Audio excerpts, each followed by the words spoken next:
June 1942. Sevastopol was no longer a city. It was a wound. The air was thick with dust, smoke, and the smell of burned concrete. Buildings had collapsed into jagged piles of stone, turning every street into a killing ground. Somewhere inside this ruin, two snipers were already hunting each other, though only one of them understood it. The German sniper had arrived days earlier. He was not ordinary infantry. He was trained in Berlin, shaped by doctrine, discipline, and patience. His logbook listed more than 400 confirmed kills. To him, the battlefield was not chaos, but geometry, distances, angles, lines of sight. He chose his position carefully, settling into the rubble where shadow and stone concealed his body. From there, he watched a single Soviet-held building across the shattered street, measuring every broken window. For 12 hours, he did not move. He did not drink. He did not shift his rifle. This was how he had survived every duel before. The first man to move was always the one who died. The Germans believed their snipers were unmatched, and until now, the evidence supported that belief. Across the ruins, the Soviet position appeared silent. No muzzle flashes, no careless movement, only darkness inside the blown-out windows. To the German sniper, this meant one thing. His enemy was inexperienced or afraid. Someone would eventually make a mistake. They always did. What he could not see was that he was already being studied. Hidden among the broken stones, far from the building he was watching, lay Lyudmila Pavlichenko. She was 25 years old, a history student, a factory worker turned soldier. She did not think like the men trained in European sniper schools. She did not wait for perfection. She waited for predictability. She understood something the German sniper did not. Hunters do not kill by force. They kill by controlling attention. As the sun climbed higher and the heat settled into the ruins, Pavlichenko prepared her trap. Not a shot, not a movement. Just a small piece of cloth tied to a stick, slowly raised where a careless enemy would expect to see a head. The duel had already been decided. The German sniper simply did not know it yet. To understand why the trap worked, you have to understand who Lyudmila Pavlichenko was before the war stripped her life down to survival. She was not raised to be a soldier. She was not trained by the Red Army's sniper schools at first. She was a history student in Kyiv, working in a weapons factory when Germany launched Operation Barbarossa. Like millions of others, she watched her future collapse in a single announcement. And like many, she volunteered immediately. The recruiter saw a young woman and assumed weakness. He suggested nursing. She refused. He laughed. She did not. When finally handed a rifle, she was told to prove herself. Two Romanian soldiers stood far away, nearly 400 meters out, barely visible. 2 shots followed. 2 bodies fell. There were no cheers, no celebration, just silence. Pavlichenko called them test shots and never counted them. But the war she entered was not the war the Germans expected. The Red Army was bleeding. Units were shattered, equipment was outdated, training was rushed. But desperation had one advantage. It broke traditions that other armies clung to. The Soviet command made a decision the Germans never fully respected. They deployed women as frontline snipers, not as symbols, but as weapons. Pavlichenko was sent to Odessa, then to Sevastopol, cities where fighting was not about open fields or long sight lines, but rubble, shadows, and sound. Sniper combat here was intimate, brutal, fast.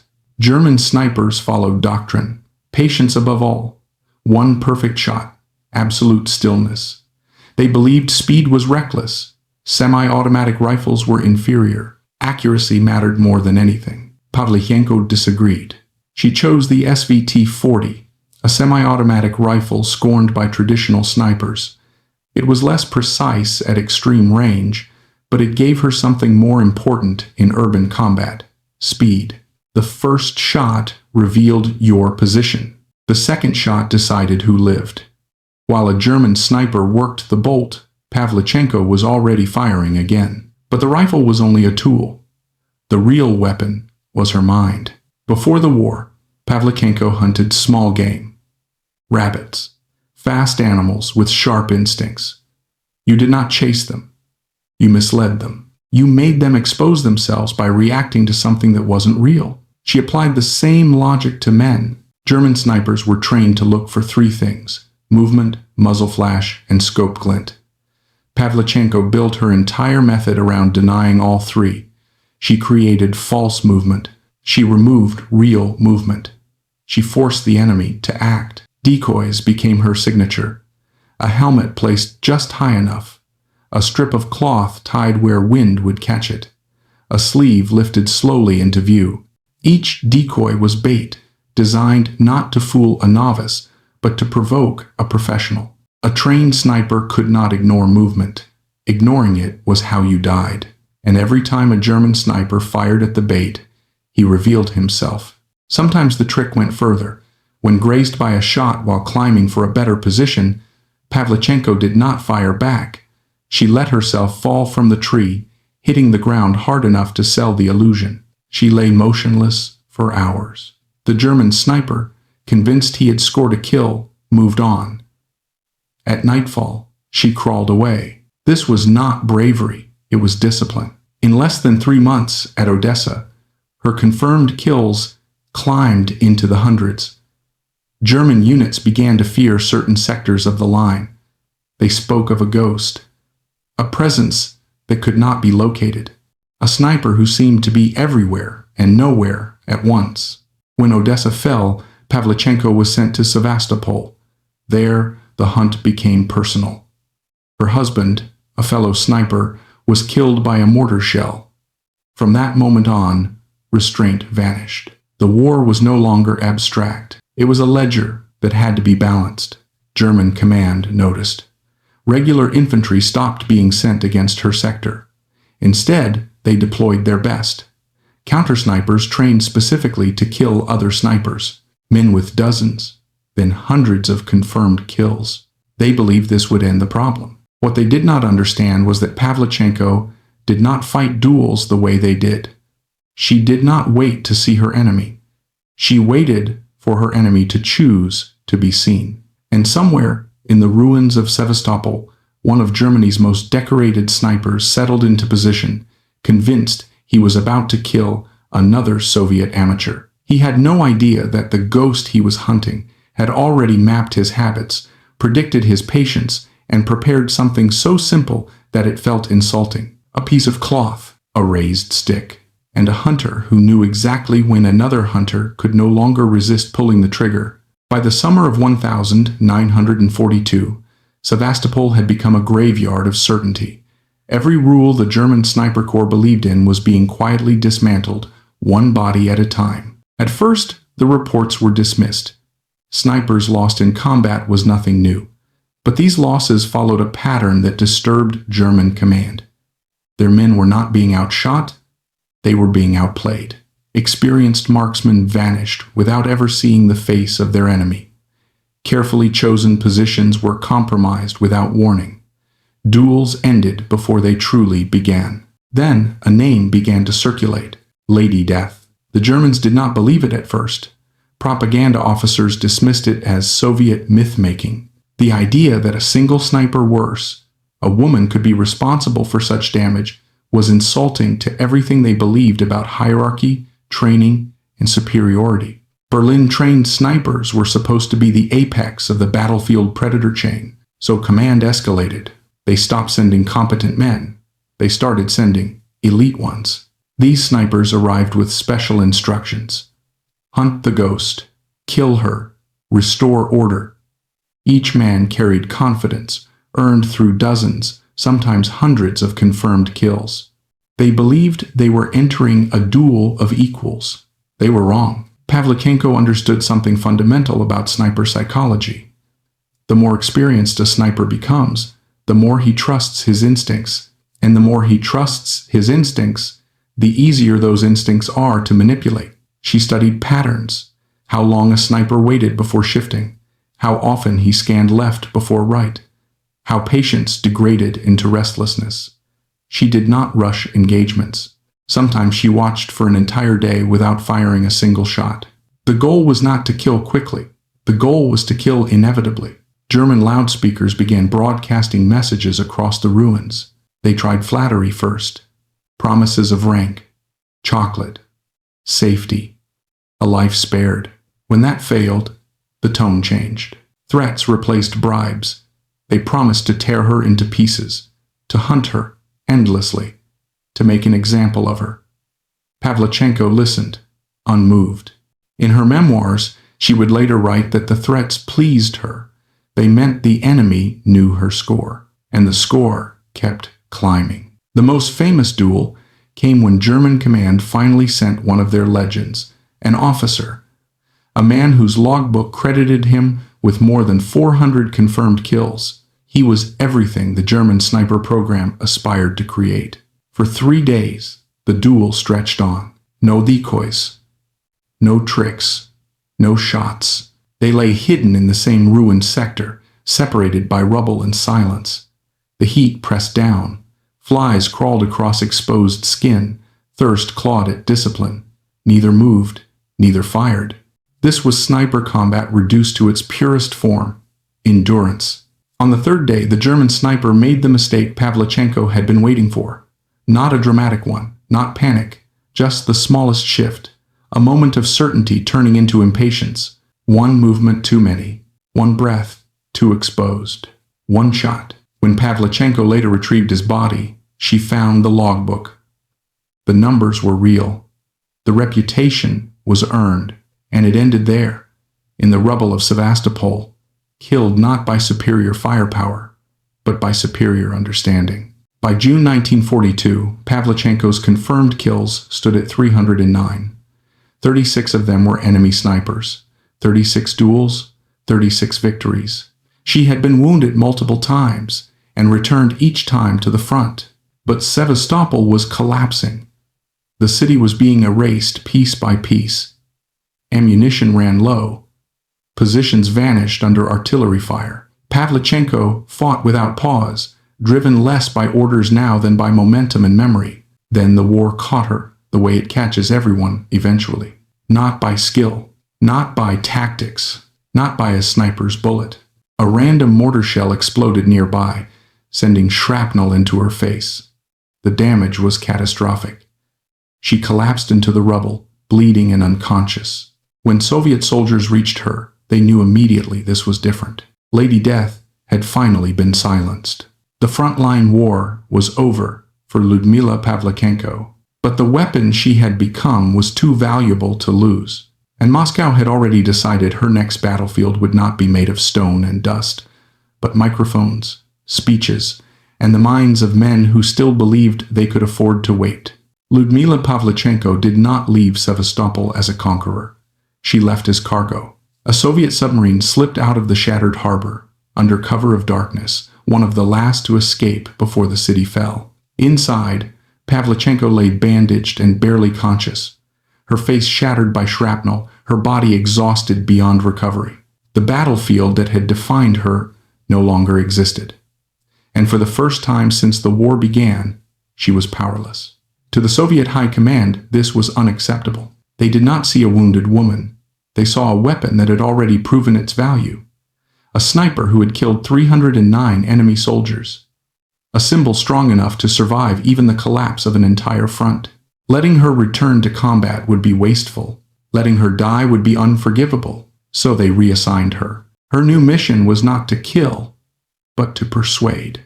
In late 1942, Pavlichenko was sent west. Not with a rifle, but with medals pinned to her chest and scars she could not hide. She traveled to the United States, Canada, and Great Britain as part of a Soviet diplomatic tour. Her objective was simple and brutally direct: force the Allies to open a second front in Europe. She was 25 years old.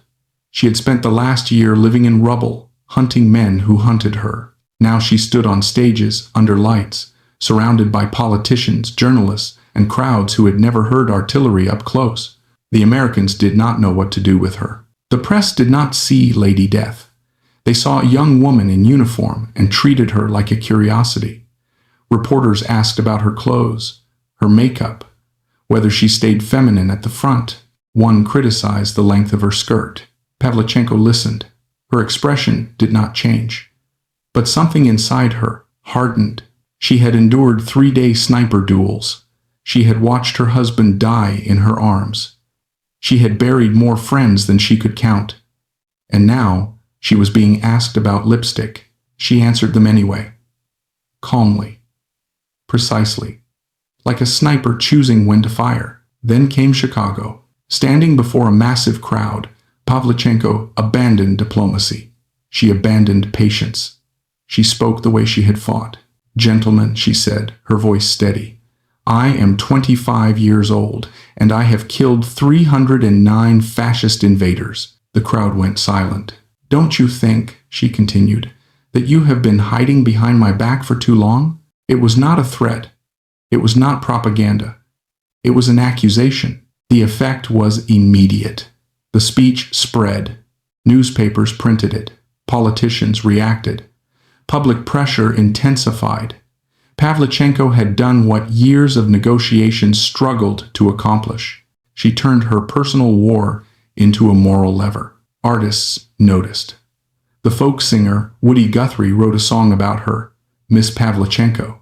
She became something far more dangerous than a sniper. She became an idea, a reminder that while the West debated timelines, young men and women were already dying by the thousands, that the war could not be postponed indefinitely. That patience, the same patience that had killed so many German snipers, could no longer be afforded by those standing safely behind oceans.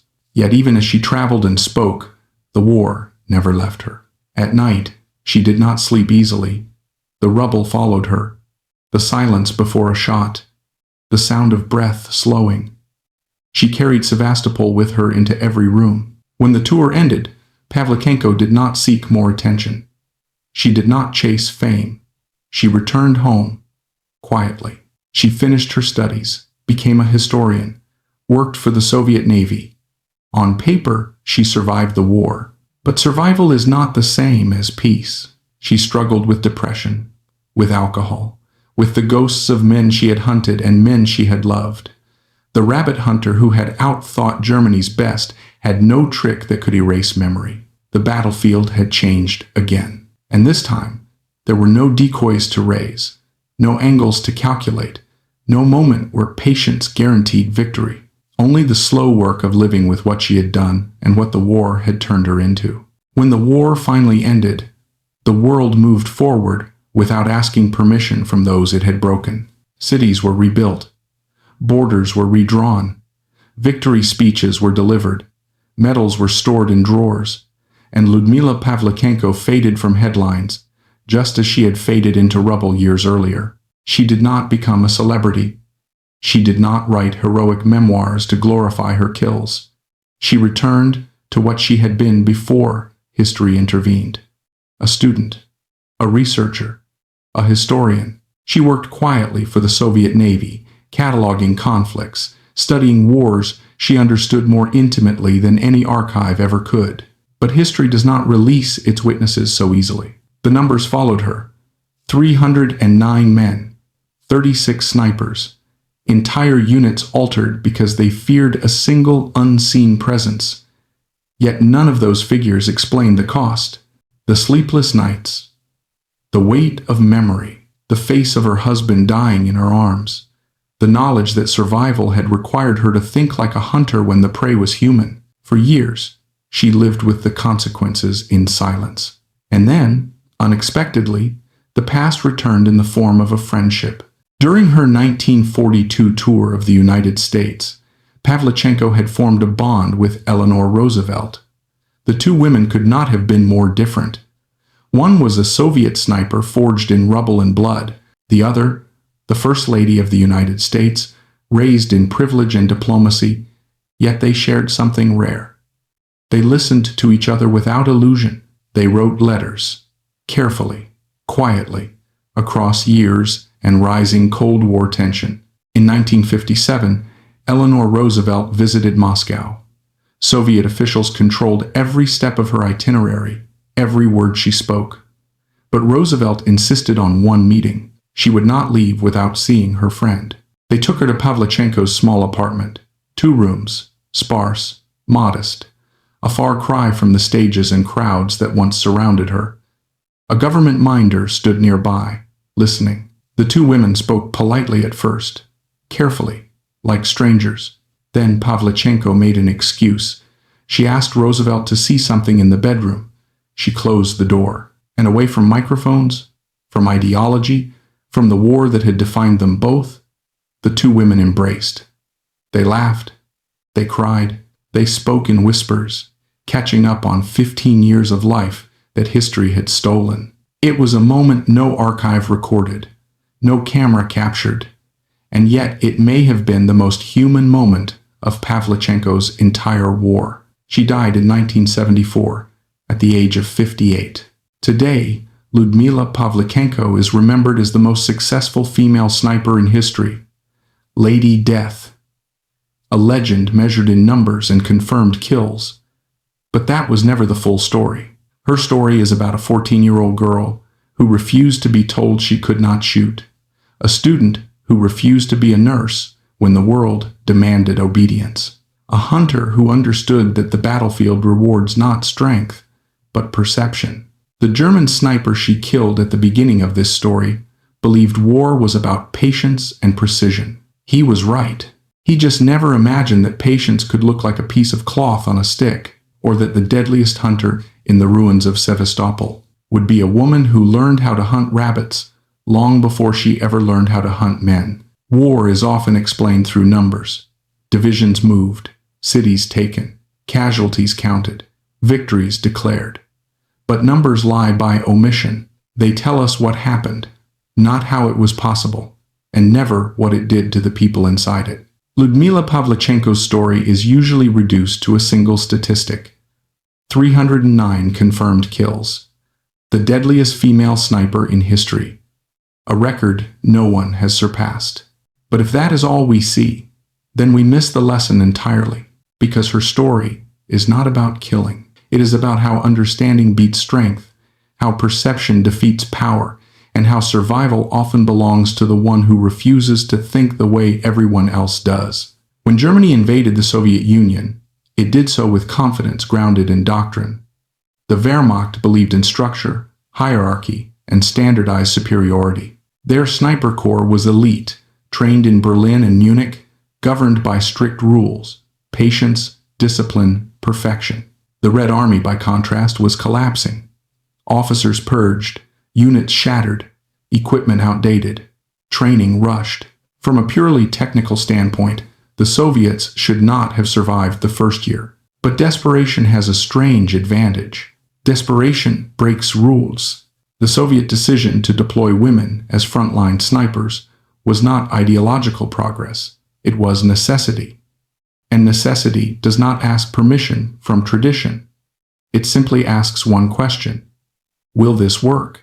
Lyudmila Pavlichenko was never meant to exist in German calculations. She violated their expectations at every level. She was young, she was female, she was not trained in their schools. She did not follow their doctrine, and that was precisely why she survived. The first lesson is simple and brutal. Systems fail when they cannot imagine deviation. Any enemy, organization, or institution that assumes superiority through uniformity will eventually be outmaneuvered by someone who does not play by its rules. German sniper doctrine worshipped the perfect shot. One bullet, one kill. Absolute certainty. The bolt-action rifle symbolized this philosophy. Precision above all else. Pavlichenko chose a semi-automatic rifle, the SVT 40-something. Traditional snipers considered inferior, less accurate at extreme range, more prone to mechanical issues. But she was not fighting in forests or open fields. She was fighting in urban ruins, where visibility was short, angles unpredictable, and survival often depended on the second shot, not the first. She understood something critical.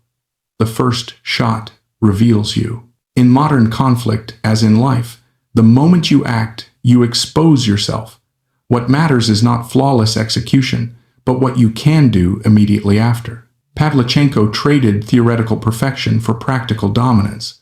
She accepted slightly less accuracy in exchange for overwhelming speed. That choice killed men who were technically superior but tactically rigid. The lesson here extends far beyond warfare. In business, creativity, conflict, and survival itself, perfection often delays action. Speed paired with adaptability creates momentum, and momentum kills hesitation every time. Pavlichenko's most lethal weapon was not her rifle. It was deception. German snipers were trained to react to movement. They had to. Ignoring movement was how you died. Their training conditioned them to respond automatically when certain visual triggers appeared. Pavlichenko exploited that conditioning. She raised decoys, pieces of cloth, helmets on sticks, false movement in the corner of vision. She did not hide herself better, she redirected attention elsewhere. This is a profound lesson. Humans do not react to reality. They react to what they notice. Control what the enemy notices, and you control their behavior. In modern terms, this is psychological warfare, marketing, negotiation, and strategy all at once. You do not defeat an opponent by overpowering them head-on. You defeat them by shaping what they think is important. The German sniper who died in the opening scene did not lose because he was careless. He lost because his attention was hijacked. He shot exactly where he was trained to shoot, and that is why he died. Ironically, the more elite the German snipers sent against Pavlichenko, the easier they became to predict. Experience builds confidence. Confidence hardens into habit. Habit becomes vulnerability. Veteran snipers trusted their instincts. They believed they could recognize real movement from deception. They believed they had seen every trick. That belief killed them. Pavlichenko did not rely on complex traps. She relied on simplicity, repeated patiently. She waited. She observed patterns. She let confidence decay into impatience. The 3-day duel with the German officer credited with over 400 kills illustrates this perfectly. No tricks, no decoys, just endurance. The man who moved first died. The lesson is uncomfortable. Experience does not guarantee wisdom. Sometimes it guarantees blindness. Those who believe they know how things work are often the least prepared for change. At first, Pavlichenko fought as a soldier. Duty, survival, numbers. Then her husband was killed. From that moment on, the war changed shape. Revenge entered the equation. This shift matters because it reveals something deeply human. No one enters violence untouched. No matter how disciplined, how rational, how professional, emotion eventually seeps in. And when it does, it sharpens focus, but corrodes the soul. Pavlichenko became even more lethal after his death, but the cost increased as well. The war stopped being abstract. Every kill carried weight. Every victory added memory. The lesson here is not glorification. It is warning. Hatred can increase effectiveness in the short term, but it leaves damage that cannot be undone. Pavlichenko survived 4 wounds. She survived sniper duels. She survived Sevastopol. She did not survive unscarred. When she was removed from the front, it was not because she failed, but because she had become too valuable to risk.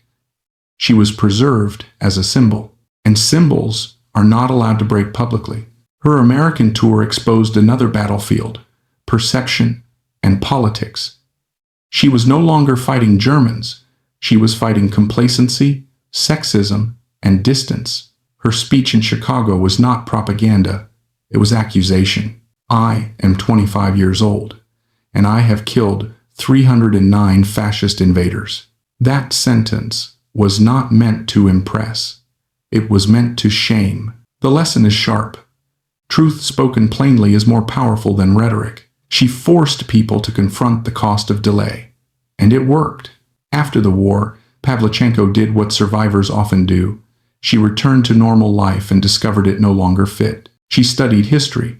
She worked quietly. She tried to become ordinary again. But memory does not obey orders.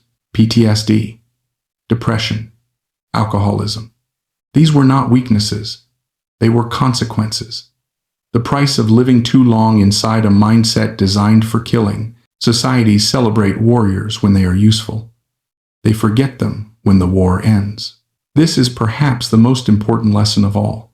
War creates skills that do not translate to peace. The patience that kept her alive in rubble did not help her sleep. The alertness that detected movement became anxiety. The emotional suppression that enabled survival became isolation. Victory does not erase damage. It only postpones acknowledgement. The reunion with Eleanor Roosevelt was not history-changing. It did not alter borders or strategies. And yet, it may have been the most meaningful moment of Pavlichenko's life. 2 women, 2 worlds, no cameras, no speeches, just recognition. It reminds us that beneath every uniform, every legend, every statistic, there is a human being still capable of connection, and that may be the ultimate lesson of her story. Not that a woman killed 309 men, but that a society forced a young history student to become a hunter, and then struggled to remember what to do with her once the hunting was over. Lyudmila Pavlichenko survived because she learned how to disappear. In Sevastopol, survival meant erasing the self. No name, no face, no movement that could be read as human. She became posture, shadow, breath control, patience measured in hours. The body existed only as a platform for perception. This is the kind of skill war rewards. But it is also the kind of skill peace punishes. After the war, Pavlichenko was expected to return to a civilian rhythm. Classrooms, offices, conversations about ordinary things. But the habits that saved her life now isolated her from others. She listened more than she spoke. She observed instead of engaging. She measured rooms the way she once measured ruins. War had trained her to see threat everywhere. This is a lesson rarely acknowledged in heroic narratives. Skills optimized for survival in extreme environments often become maladaptive once the environment changes.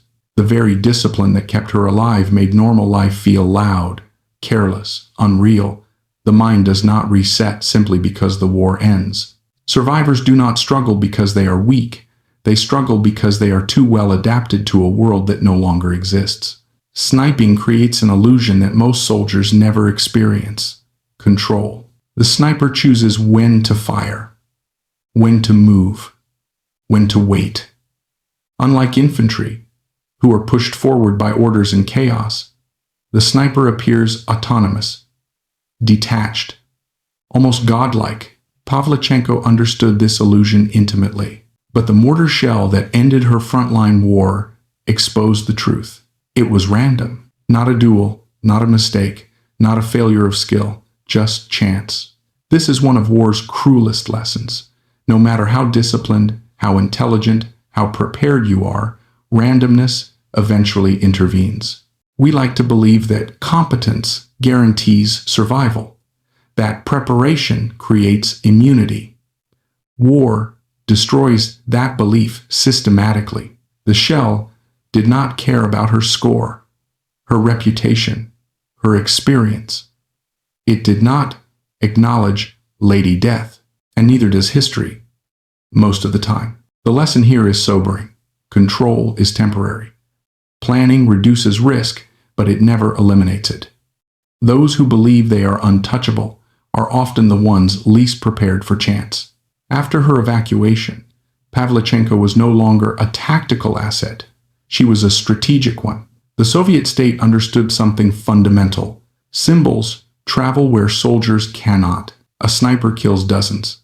A story kills thousands of doubts. Her tour of the West was not about persuasion through charm. It was confrontation through reality. Her presence disrupted comfortable distance. She forced people to see the war not as abstraction, but as lived experience carried on a human body. And that made her dangerous. Not because she exaggerated, but because she refused to soften the truth. Her Chicago speech worked because it violated expectations. She did not plead. She did not flatter. She did not negotiate. She accused. The lesson here applies far beyond war. Authentic testimony is more disruptive than polished messaging. People can ignore statistics, they can debate ideology, but they struggle to dismiss a living witness who refuses to perform the role expected of them. Much has been written about Pavlichenko as a female sniper, but often in shallow terms: novelty, exception, symbolism. The reality is more uncomfortable. Her gender was not just a barrier, it was also an advantage. German snipers did not imagine a woman as their equal. That bias shaped how they searched, how they anticipated, how they evaluated threat. Pavlichenko did not defeat sexism by confronting it directly. She defeated it by letting it blind her enemies. This leads to a hard lesson. Assumptions are vulnerabilities. Every rigid belief about who is capable of what creates blind spots. Pavlichenko existed inside those blind spots, and she exploited them mercilessly. In any competitive environment, war, politics, business, the most dangerous opponent is often the one you did not plan for because you did not believe they belonged. Exceptional performance always has a price. Pavlichenko became exceptional by narrowing her world. Everything irrelevant to survival was stripped away. Relationships, comfort, future plans, even identity. She became very good at one thing. But specialization creates fragility. When that one thing is removed, when the rifle is taken away, when the battlefield disappears, the question becomes unavoidable. Who are you now? This is the crisis many veterans face. The world celebrates their peak performance but offers little guidance for descent. Society is good at creating weapons. It is less skilled at reintegrating them. The lesson is not to avoid excellence. It is to understand that extreme excellence in one domain often requires sacrifice in others, and those sacrifices do not automatically reverse. Pavlichenko lived decades after the war ended, but the war lived with her. Memory is not passive. It intrudes. It replays. It edits nothing. It arrives without warning. Sounds, smells, silence. This is where many war stories stop being about history and start being about psychology. The mind that once saved her life by remembering every detail now punished her by remembering too much. This reveals a cruel paradox. The same cognitive intensity that enables survival also deepens trauma. Forgetfulness is often treated as weakness. In reality, selective forgetting is a survival skill in peace. Pavlichenko did not have that luxury. Victory is often portrayed as closure. For Pavlichenko, it was not. Victory meant returning to a society that wanted to remember her selectively, as a hero, as a statistic, as Lady Death, but not as a person who needed help. The Soviet Union honored her publicly but offered little privately. Like many states, it excelled at celebrating sacrifice and struggled to address its consequences. This is a lesson repeated across history. Nations are efficient at mobilizing human beings for war and inefficient at caring for them afterward. Victory solves strategic problems. It does not solve human ones. The rabbit trick that defines this story is often misunderstood. It was not about cleverness. It was about empathy. To deceive a hunter, you must think like one. You must understand what draws their attention, what they cannot ignore, what instincts override caution. Pavlichenko did not outgun her enemies. She inhabited their mindset and led it to destruction. This is the deepest lesson of all. True dominance comes from understanding, not superiority. The German sniper in the opening scene did not fail because he lacked skill. He failed because he assumed his enemy thought the same way he did. He never imagined someone would weaponize his own instincts against him. Lyudmila Pavlichenko's story is not about killing men. It is about how rigid systems collapse under adaptive pressure, how attention can be manipulated more effectively than force, how identity fractures when survival becomes a profession, how societies remember heroes but forget humans, and how war permanently alters the people it requires to win. She began as a student of history. She ended as part of it. And history, unlike war, does not offer second chances. At the beginning of this story, a German sniper believed he was hunting a ghost. In reality, He was hunting a mirror, someone who understood him better than he understood himself. And that is why he died. Not because he was weak, not because he was careless, but because he never imagined the enemy could be watching him the same way he watched others. That is the final lesson. In war, in conflict, in life, the most dangerous opponent is not the one who is stronger, faster, or louder. It is the one who understands how you think before you realize you are being studied. Modern war no longer looks like Sevastopol. There are fewer ruins, fewer trenches, fewer rifles fired from piles of rubble. But the logic of the battlefield has not disappeared. It has migrated from streets into screens, from rifles into narratives, from territory into attention. What Lyudmila Pavlichenko mastered intuitively in 1942 is now practiced systematically in the 21st century. Control, perception, and behavior follows. Her rabbit trick was not about deception for its own sake. It was about forcing the enemy to react predictably. Today, entire industries are built on the same principle. Algorithms raise digital pieces of cloth. Outrage bait, false urgency, manufactured movement in the corner of your awareness. And just like the German sniper, modern societies fire reflexively before asking who placed the bait. The battlefield has not vanished. It has simply become invisible. In Pavlichenko's time, psychological warfare was considered a specialized tool. Loudspeakers, leaflets, rumors spread across front lines. Today, it is ambient. You do not need loudspeakers when people carry them in their pockets.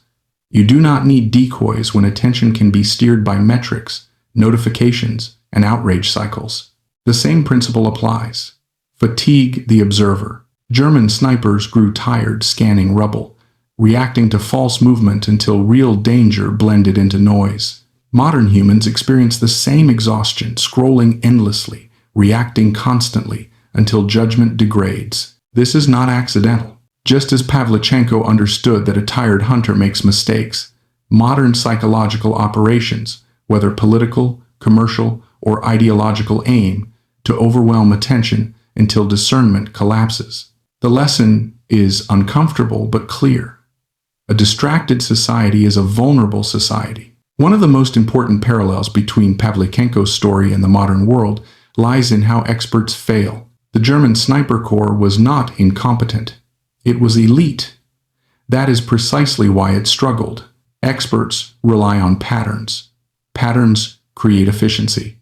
Efficiency creates rigidity. Modern institutions suffer from the same weakness. Financial analysts miss crashes because they rely on models trained on past behavior. Intelligence agencies miss threats because they search for familiar signatures. Corporations collapse because leadership assumes tomorrow will resemble yesterday. Pavlichenko survived because she was not invested in tradition.